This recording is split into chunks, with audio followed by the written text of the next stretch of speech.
Hello, welcome to Monday's Look North. Tonight, one rugby player dies and another is seriously ill after a night out. The pair, part of a team from the northeast, were in Sri Lanka on an overseas tour. Also tonight, your fundraisers are now getting sworn at because of your actions. The former chief executive of a hospice is warned he faces jail after admitting defrauding the charity. Holiday pay, a bonus for staff at one travel agent as turnover tops £1 billion. And 50 years after the first heart transplant, the documentary following surgeons at the Freeman Hospital and patients waiting for donor organs. In football, Middlesbrough have it all to do if they're to reach the Championship playoff final at Wembley. And what does Newcastle owner Mike Ashley have to do to keep Rafa Benitez at St James's Park?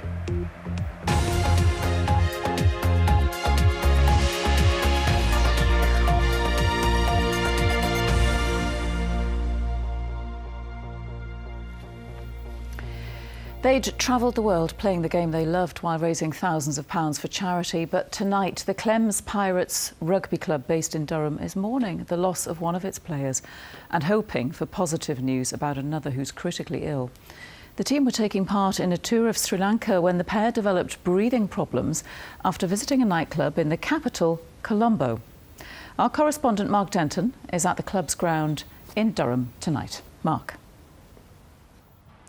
Well, Carol, this is Durham City Rugby Club, but it's also the home of the Clems Pirates team. Now, around 150 players have played for the club in its history, playing at home and abroad, and increasingly abroad being the key word, because the tours that the club has gone have taken them worldwide. Argentina, Uruguay, also Cuba, all destinations for the team in the past. Now, their latest tour that only started last week took them 5,500 miles away from here to Colombo, the capital of Sri Lanka. But that tour has ended in tragedy. Smiling and happy. This is the Clems Pirates rugby team shortly after they arrived in Sri Lanka last week. Within hours, one of the team was dead, another critically ill. Sri Lanka is the 15th foreign country the team have played in, part of Durham Rugby Club. They've also raised £60,000 for charity over the last 18 years. 2 matches were planned in Sri Lanka, but after the first on Saturday in the capital Colombo, it's understood some members of the team went to a nightclub. The following day, 2 players complained of breathing difficulties, with one later dying in hospital. We spoke to the police spokesman and he confirmed that a British rugby team who has come from Newcastle was playing a friendly rugby game on Saturday. They had played a game with a Sri Lanka local club, CRNFC, and they had dinner there, and then they have gone back to their hotel. So some of the players have gone to a nightclub, and after they have come back early Sunday morning. So after they come back, 2 players have complained of breathing difficulties, and then the hotel management had hospitalized them, and 1 player has passed away. In a statement on the Durham Rugby Club website, the Clems Pirates rugby team say 2 members of the team suffered non-rugby related breathing problems. It's understood neither player, though, showed signs of illness during the game. The rugby authority, the club, CRNFC, who they played against, they really ruled out. They said that nothing happened in the game, and players had it was a very friendly game, and because the British team there were some veterans as well, so it was more a kind of a friendly game. So it was not an intense rugby game. So they played it with a friendly spirit, and then they said they had a nice drink together, they had dinner together. Sri Lankan police say a post-mortem examination will only be carried out when relatives arrive in the country. Meanwhile, the British High Commission in Colombo says it's supporting the families of both players. Mark Denton, BBC Look North.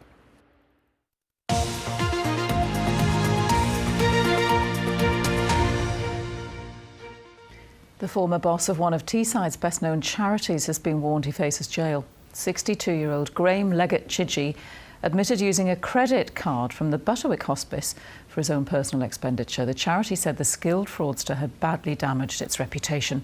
Since his arrest, the hospice says it's lost £100,000 in donations, and its volunteers have been abused, shouted and sworn at. Stuart Wincup reports.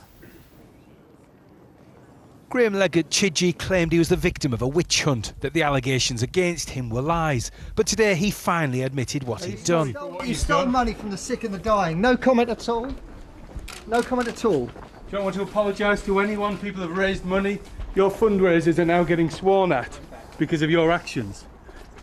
Nothing you want to say to them? As I've said to you, my solicitors recommended I make no statement at all. The Butterwick is one of Teesside's best-known charities. Its 2 hospices have offered palliative care to thousands of patients, young and old. But since Leggett Chidgey's arrest, it's lost £100,000 in funding and its volunteers have suffered abuse. Some of our volunteers, sadly, were shouted at in pubs, and people think that it's us, the staff, the volunteers from the hospice, that have been stealing money. It certainly isn't. They've been accused of being thieves? They've been accused of being thieves, that's correct, Stuart. This is sadly the work of one individual, the former chief executive. He was a skilled fraudster and he's duped this organisation. Leggett Chidgey was well known. He'd been with the Butterwick for 21 years. The Children's Hospice cares for between 75 and 80 children a year. Primarily we provide planned respite care for the families, but also inevitably some crisis care. But some who worked with him said he enjoyed his position of power, enjoyed the attention, the visits from royalty and leading politicians. He was only in it for himself. He would wear red socks when Tony came, Blair, and he'd wear blue socks when the Tory came, you know. So I don't think he had a real standpoint other than his own. And it was always his own agenda. Although Leggett Chidgey admitted using the charity's credit card for his own personal gain, there was no mention of the amount of money involved today or what it was spent on. He will reappear here next month, and he's already been warned by a judge that he faces a prison sentence. Stuart Wincup, BBC Look North in Middlesbrough. The funeral of the Cumbrian chef who died during the London Marathon has been held today. Matt Campbell, who'd been a finalist in MasterChef The Professionals, collapsed after the 22-mile mark. Following his death, his fundraising page for the Braithwaite Trust reached more than £350,000. The majority of residents of a fire-damaged tower block in Gateshead have been allowed to return home. People had to move out of 160 flats in Regent Court and into nearby hotels following the blaze on Thursday. 14 of the flats have been damaged, so their occupants are still being provided with alternative accommodation. Work to build a new bridge at Pooley Bridge in Cumbria will begin later this year after an engineering company was appointed to design it. A temporary crossing over the River Eamont has been in place since the original was washed away during Storm Desmond 2.5 years ago. There'll be no road crossing over the river while the new bridge is built. Now, it's the UK's largest independent travel agents and one of the region's biggest employers. And yet the success story of Sunderland-based Hayes Travel flies in the face of conventional thinking. The firm, which has 160 shops, should be wilting in the face of competition from the internet. But today, it announced for the first time sales topped £1 billion in a year. So how did they do it? Andrew Hartley explains. The moment staff at Hayes Travel learn they're to share in £1 million. The longest serving are up thousands. How much is your bonus? 2,800. Wow. Yes. Wow. Over the moon. Ecstatic. What are you going to do with the money? I don't know. Like a million things are going through my head. Holidays, it's got to be holidays. I love me holidays. Hayes employs 1,600 nationwide, 1,000 of them in the northeast. And it's planning further expansion, including a move into a new headquarters in Sunderland city centre. It's been quite a journey for a travel firm with humble beginnings. But this is where the travel agency first started, way back in 1980. The firm was started by John Hayes in Seaham 38 years ago. It now has 160 shops across the country and £1 billion turnover. The travel agency now. So this is the high street travel agencies are closing and we're still opening more agencies. We've got several in the pipeline. We're the UK's largest independent travel agent and we can use that buying power to pass it across to our customers. By opening more branches, Hayes Travel is swimming against the tide because high streets across the UK are hurting in the face of stiff competition from the internet. People live on Facebook, they live on the web. It's what people do in 2018. So if you embrace social media and the web and the way people operate now, and then combine that with good service, I'm really optimistic about the high street. Time will tell if that sunny forecast is correct. But John Hayes knows his firm must continue to innovate if it's to have further champagne moments like today. Well, Andrew's here now. So, Andrew, we heard there the internet's killed off many high street travel agents. So why not Hayes? Well, around 80% of holidays are booked online now. Airbnb, Booking.com, the low-cost carriers all have massively changed the marketplace in the last 15 years. Hayes Trick says it is to embrace the web, not to fear it. Its model is to encourage its customers to do their research online, decide what holiday they want, and then go into the shop for that face-to-face contact. Or, of course, if they want to, they can go on the website and book it there. Now, of course, it's important to say that many firms are doing this. It's not rocket science, of course, but Hayes says it has a winning formula. And if to ram the point home today, that announcement you saw at the beginning of my piece about all those lovely bonuses was made to staff, streamed live on Facebook. Thank you, Andrew. Great news. Now, huge cranes should arrive in Carlisle this week to remove crumbling masonry from a derelict hotel that's forced part of the busy city centre to close. Safety fears mean Victoria Viaduct will stay shut for some weeks, with traders worried they'll be forced out of business. Mark McAlinden reports. A busy thoroughfare, Victoria Viaduct is a favoured business location, as it was for the now crumbling Central Plaza Hotel. But for retailer Louise O'Brien, closure is a nightmare. We've still got all our staff to pay, we can't get in and we can't do any business at all, we can't trade. So it does have quite an impact. Obviously we need the cash flow coming in, so it does have an impact on the business. Fears that parts of the building could tumble into the road and onto nearby buildings have forced Carlisle City Council's hand. It says it is listening. We are working with the businesses, we are assessing their needs and working with them on an individual basis to help provide them with alternatives in terms of trading or enabling them to get into the building if we can do so safely. On the streets, it seems people just want a solution. They should knock it down if they can't renovate it and bring it back to its former glory. I mean, many years ago, it was one of the places to go in Carlisle, but obviously now you can see now it's wrecked. It's very inconvenient because that's a bus route, and also all those businesses, they're going to go out of business soon, aren't they? Clearly the situation with the Central Plaza Hotel is causing great frustration for the people of Carlisle, with no long-term solution yet in place. But we do understand that the City Council is prepared to ask for the listing conditions on that building to be lifted. Huge cranes are likely to arrive this week to take down the most vulnerable parts. Closure will remain for some time yet. Mark McAlinden, BBC Look North, Carlisle. OK, there's plenty more coming up in Monday's Look North. Jeff and Steve are here with the final team talk of the season. Plus, the supermarket shelf stacker whose way with words has seen a new career blossom. High pressure dominates the weather this week, so it might not make record-breaking temperatures, but it will bring us plenty of fine, dry weather. I'll have the details later.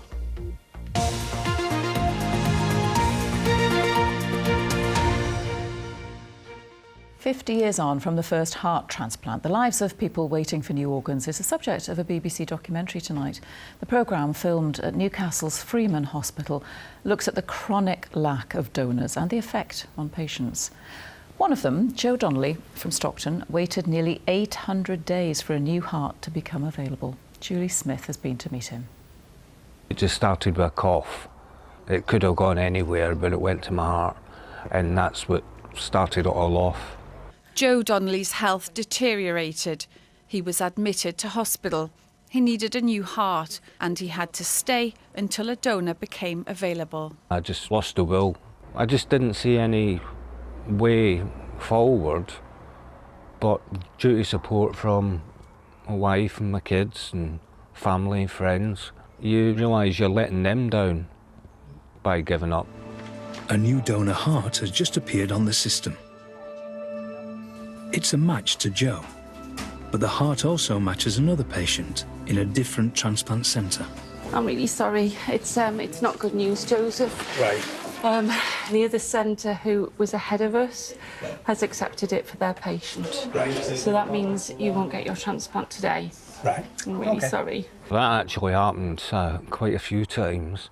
There was 2 in particular where it nearly went the full stage, and that is horrible when you're all prepped to go to theatre, and only at that point, at the very last second, you're told that there's some sort of problem, it's not going to work. I just didn't think I could afford myself the luxury of thinking it was going to go ahead. After 794 days on the waiting list, a heart was finally found for Joe.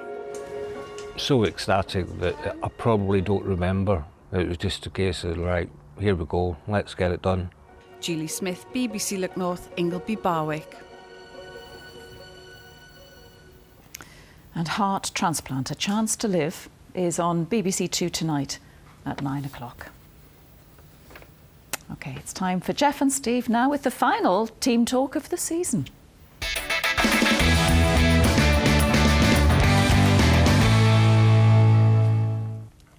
Thanks, Carol. We are hoping Middlesbrough can stretch that season out until the end of the month and join Newcastle in the Premier League in August. But will Rafa Benitez still be in charge of the Magpies in 3 months' time? Well, in his annual address, this is what owner Mike Ashley said.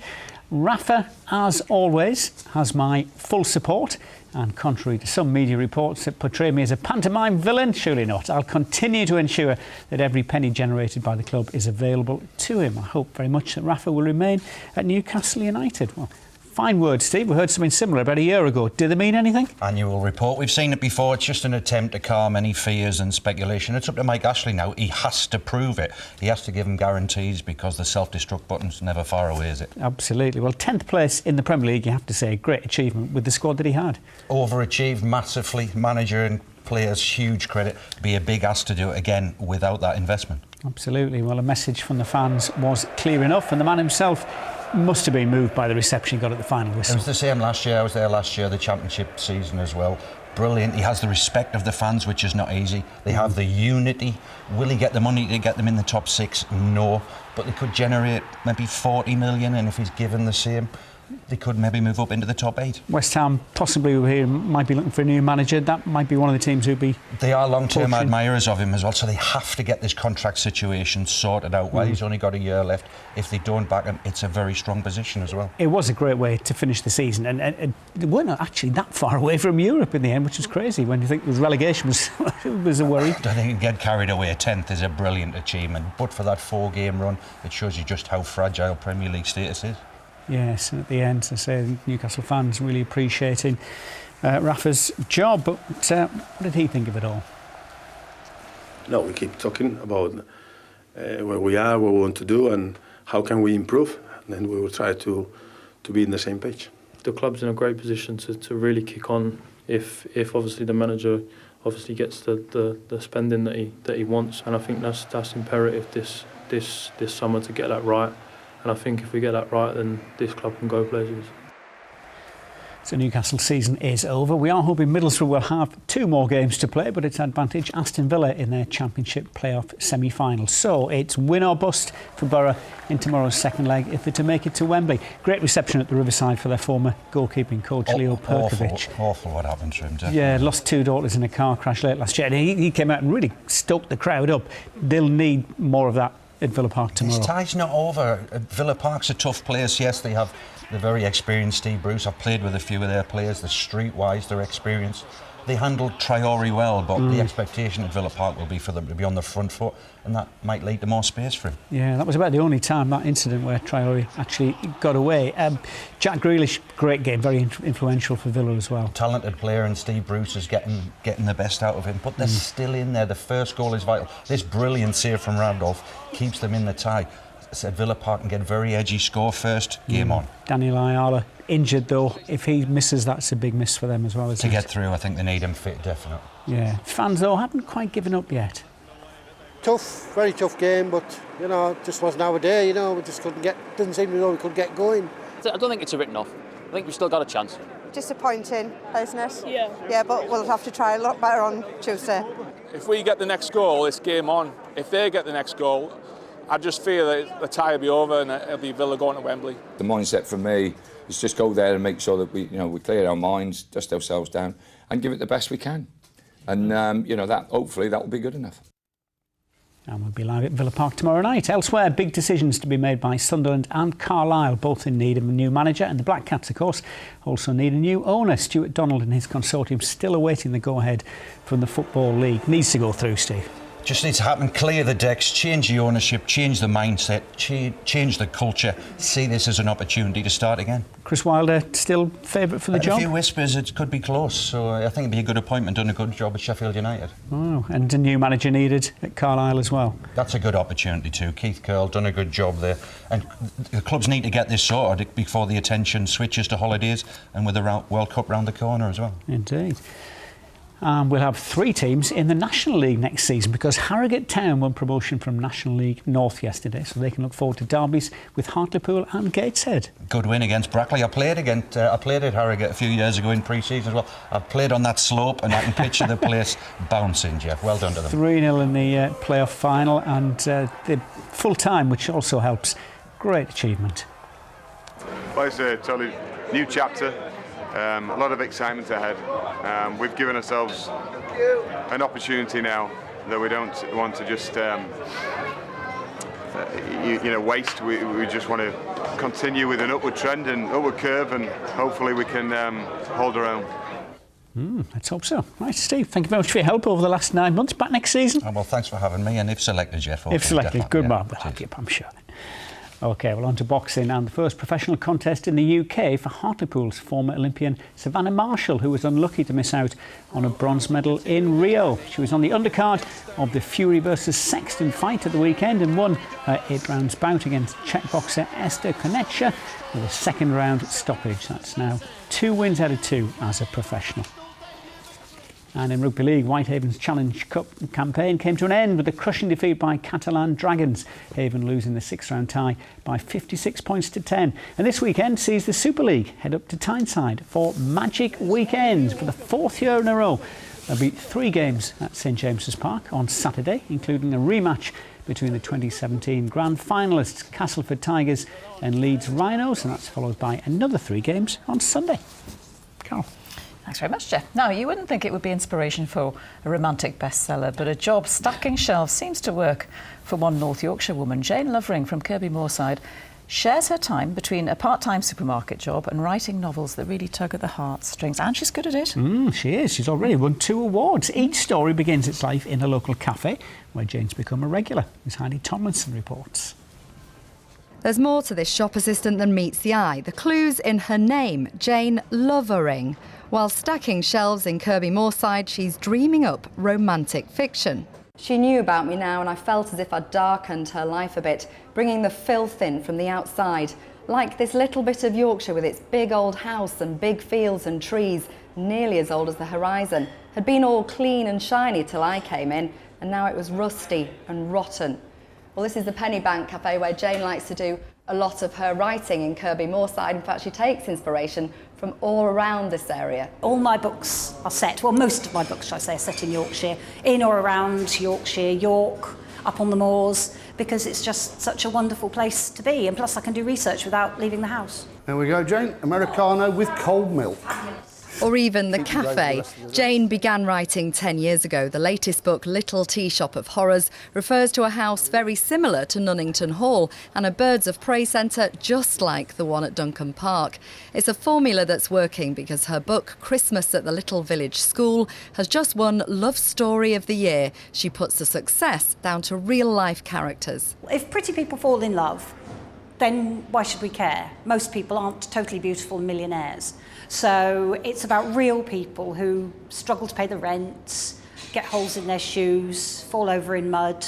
The cafe ambience keeps ideas flowing and stops her from shopping online. We don't give Jane the internet password here. It stops her going on and getting distracted while surfing the internet when she should be cracking on and creating some more fabulous novels. Jane spends her work life thinking up happy endings, even when serving customers, proof that you never know what people are thinking. Beautiful, brave Amy, with her skin like buttercream, And those eyes that were always half smiling, even when she wasn't. And me.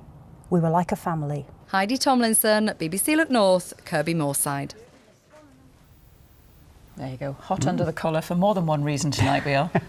Paul, it's been another great day. Yeah, it's not been bad at all. And the week ahead doesn't look too bad either. Lots of dry weather to come. A couple of your weather pictures from today to sum the day up. Lovely, calm, still conditions over Derwentwater. Just a solitary mallard duck, I think, on the lake there from Gillian. Thanks for that one. And then further east, similarly calm conditions on the River Tees from Ritchie there.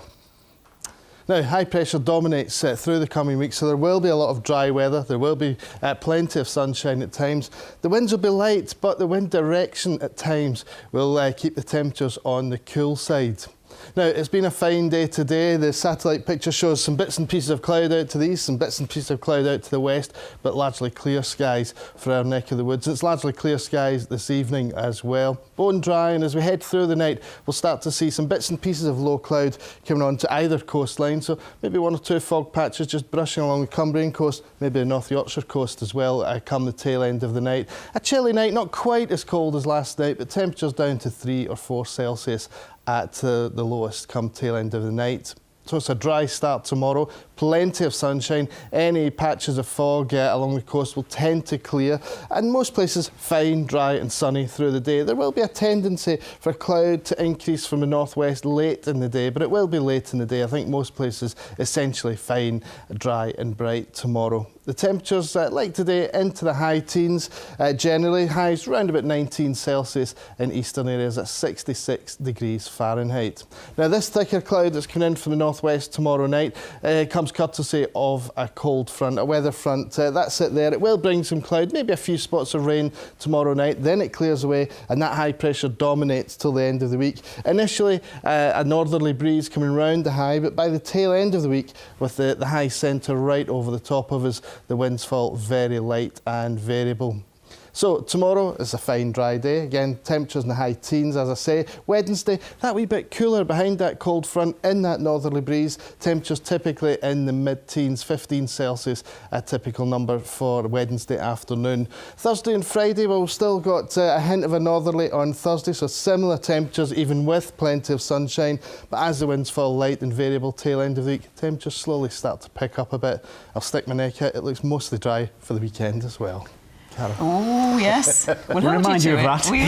That's the thing, you say it and you know. Another bank holiday as well. Yeah. OK, that's it from us this evening. Have a great one. Bye-bye. Bye-bye.